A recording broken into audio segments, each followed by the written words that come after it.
Hey everyone, Ernie Tech here, and what I want to do in this video is something I should have done a while ago, and that was to get a grip on the wc3270 emulator. This is the one that I use, the one that I like because it's sort of old school. Your mileage may vary. Maybe you like the WX3270, the more Windows version, or maybe you like the Mocha or the Vista versions, which are of course paid for. This is free, and this is my one of choice. And let me tell you a couple of things about it. Number one is I should have been more proactive in learning how to use it early on in my video series. So I'm going to rectify that. And one of the ways I'm going to rectify it is to make some cutouts. Put them on my keyboard with some double face tape, get used to the key assignments for the emulator on the PC, and stop being lazy and just using the keypad drop down, which is what I have been doing to my detriment. So have a look at this little thing here. I'll show you what I did, and then we'll get into how this thing actually functions. Have a look at this. So there's what I did. I put some stickers on the keyboard to remind me of what these different key combinations do for the WC3270 emulator. Different for each OS, probably, yeah, but for the time being, I'm working in MTS, but they do the same thing. I'll leave a description of these things I'll leave a description in the description. I will leave a link to this in the description. You can print it out and cut it out as you please. My boss is here supervising, and hello, boss. He is of no help whatsoever. He loves to supervise, doesn't have opposable thumbs, can't really help me very much, but he loves to sit here and make sure that I'm getting my work done. Okay, let's go and talk about how to do a little customization on the WC3270 emulator, and more importantly, what all the different things do. And here he comes. Yep, I knew he'd be supervising right up on top of me. Thank you, boss. Okay, now that the boss has gone away and upstairs, I guess, doing payroll or something, I want to talk to you about the 3270 emulator that I've been using simply because I find it the most comfortable. I find it the most interesting.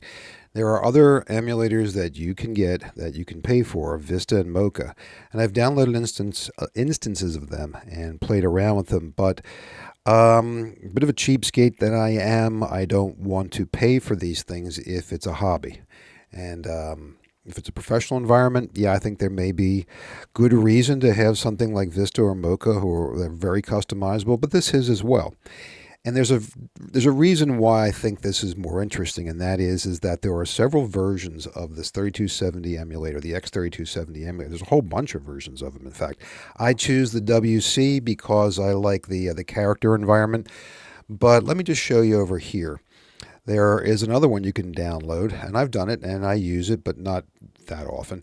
And that is the WX3270, which gives you the GUI environment, and that's what that looks like. There's the difference. In this environment, it gives you access to things in a different format and a different presentation, and over here it gives you access to things in a more fundamental, more basic environment, which I don't know why, but I tend to like that. Okay.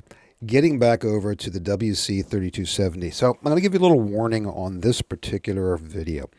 And that is, much like the operating systems themselves, the emulator itself is just as, it gets complicated, real complicated.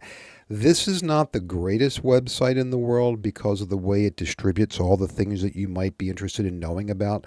It doesn't necessarily give you great examples of what to do. And at least in this environment, it doesn't hold your hand very much. I guess that's in keeping with a lot of the stuff we've been learning about mainframe environments. Except for Music SP, it's not a hand holder, that is for sure. All right. Over here I have the instance of MTS-TK running. It's the WC3270. It's from this mirahez.org. Just go there. You can also download it from my webpage or from my, my support page that I have. But notice a couple things about it. One of the things, it's set up for a Model 4, so it has a certain number of rows and columns. Right now you see the pull-down area. See that right up there? What can happen is this, so be aware of it. If you were to inadvertently or intentionally modify the size of this, make it smaller or something, you could wind up actually losing access to this. So if I scroll down a little bit, you see how it disappears? It's gone. That's a problem, of course, because if you're not familiar with this, you might wonder, what you've done. And well, so once it's set up, when you select its environment, the model for the number of columns and rows, try not to modify the size by pulling on the windows. It'll be fine if you do, I suppose, but yeah, whatever. You get the gist. A couple of other things when you're looking at this, and that is, what is it telling you? Well, it's telling you a couple things. One of the things it's telling you is the mode and the TN3270 mode that it's emulating. You may see 4A, maybe in a different iteration you might see 4B, and all that means is this. If you come over here again. So I had someone ask me a question on the comments about a TN3270 emulator.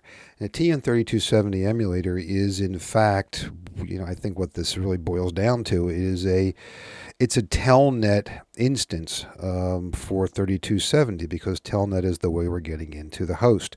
We're not back in the day when we're working in a proprietary IBM environment or something. We're using telnet. A little more coffee here. Hang on. Hopefully the price of coffee doesn't go completely through the roof, because I'm not a tea man. Okay, well, anyhow. So when you're over here looking at this 4A, you notice here it says 4A TN3270, 3270. 4B is the extended version. I don't know much about the difference, except that the E version is extended. It has more features, functions, it does more things. For our purposes, this has been working awesome, so I don't think there's any concern. Up here, the device that you're coming in on, the task that you're assigned by the operating system. One of the things that does happen with all of these things is that if you get disconnected, if something goes haywire, you inadvertently kill it. This may be held open. This device may not go away that fast, if at all. I know in other environments you have to do a reconnect and things of that nature, but that's what this means. Pretty straightforward. But that 4A right down there tells you that you're coming in this mode. Good old TN3270 as a 3270 emulator. Pretty much it. And you may see other things that pop up from time to time, like X protected. And when I first started this whole thing, I was literally mystified. And I think that's one of the reasons why I like this so much, because it is mystifying. If you're not a professional, if you haven't been working with this for decades, years, whatever, and you're just jumping in because somehow or another you think this is cool, you can get intimidated right out the door in no time flat. As I did early on with this, I tried to fool around in this emulated mainframe environment without any real success, until I had a couple of aha moments. One of them, of course, is when I watch Moshik's videos. A lot of aha moments with that. But at the same time, I had to go over them and over them and over them, and you get the idea. All right, so that's the operator information, what's going on down here and all around. Now, let's go back over to the main thing. This is kind of neat. People don't realize, at least I didn't, and one of my friends who is playing around in this environment with me as well didn't realize just what you can do with this, and it's pretty intense. So let's talk about this a bit. So you can come over once you establish what they call a session. This is a session. We went over this earlier. You can make some changes on the fly as this thing is up and running without getting out of the environment by going over to File. If you go down here to File or that pull down and you go to Edit the Session MTSTK, the current one that's running, it's going to pop up a little screen that says, what is it you want to fool around with? Now, all of this stuff was established when I created this session. This is the same session that I use for the console and for an operator terminal for MTS. And it goes to a local host. There is no assigned logical name. I didn't even bother with that. 3270, what kind of model it is. See model number 4 down here, model number 4 down here. The code page, so that things look good. I want to show you something before I get into this. Hold on one second. Wizard complete. If I go up here to keypad, you see all the nice lines. Everything is pretty. Well, if you change the code page, if you change this code page, you can foul that up, as I had learned. So if you want to start really getting into the weeds, yeah, you can start researching this stuff. But from my experience, this particular code page works, and it's the default. So why fool around with it? I changed the font to make it bigger so we could see the background color, yada yada. But down here is the important one. Let me tell you what this does and why this is valuable.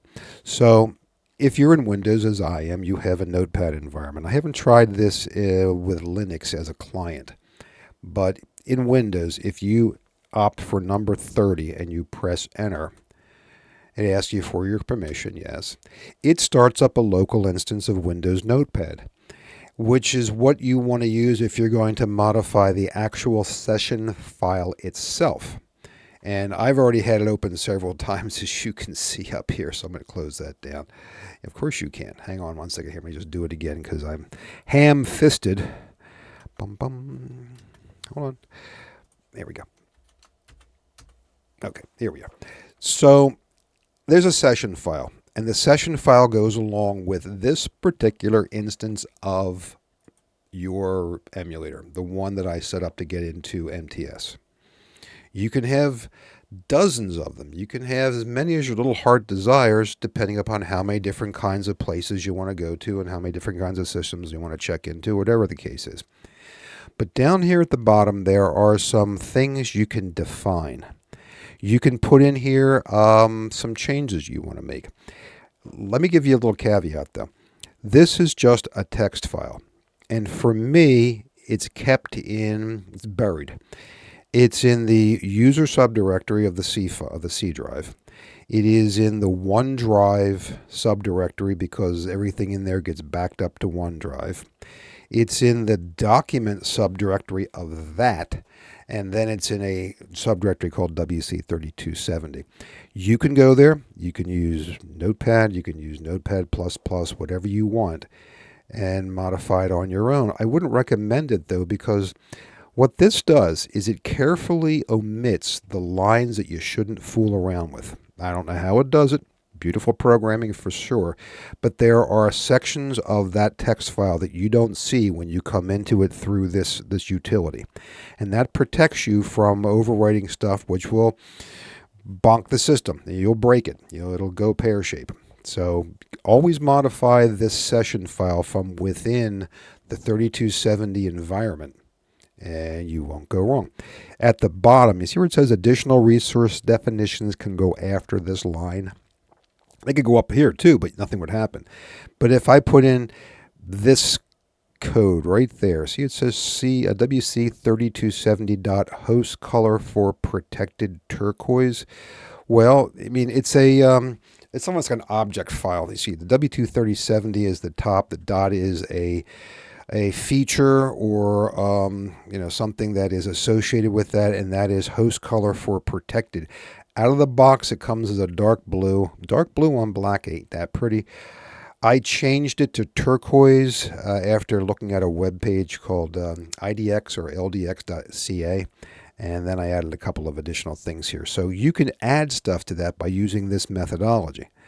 And let me show you what that means over here by going back over to the instructions. So down at the bottom, all right now we're at WC3270. That's the model. That's the version. Down here are various things, colors, actions, queries, all sorts of subpages. If I go over here to colors, notice right here there's a color for protected resource. And over here it says host color for protected resource. Same thing over here, host color for protected resource. That is the change that I want to make. I want to change the color to turquoise. And you can just call it out. You don't have to put in any kind of a host color code or anything like that. You just call it out. And all you have to do is just use this format here, where you have wc3270.host color for protected. That's one of the options. And then you tell it what color you want it to be. And turquoise is one of, right there, turquoise is one of the resources. Okay? So you can make all sorts of changes and all sorts of customization to this terminal emulator just within that particular session file, simple old text file. Do it from within the utility. Do it from within this. Don't do it on your own using Notepad or something else, because you run the real chance of fouling things up. All right, so let me kill that off right now. And it automatically says, okay, I recognize that you've killed that. Are you done? Yes, I'm done. Okay. And we're complete. All right, we're back to it now. Nothing more to it. If I go over here to, let's say, menu, it's going to tell me everything about what it is that you can do through the menus. For instance, the status tells me all about it. I'm not going to read it to you, but you get the gist right there. Press enter to continue, resume the session. So it doesn't kick you out of your mainframe session. Gives you detailed information. Same thing for the options. And you've already seen the keypad. And that is just simply a reference to all the different keys that you can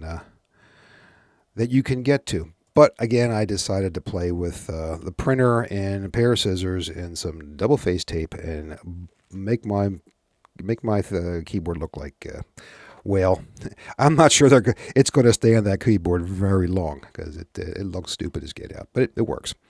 All right, let's go back a few more things here. This is another area where it's really cool. Watch this now. So let's say I go down here to queries. How about right there to queries?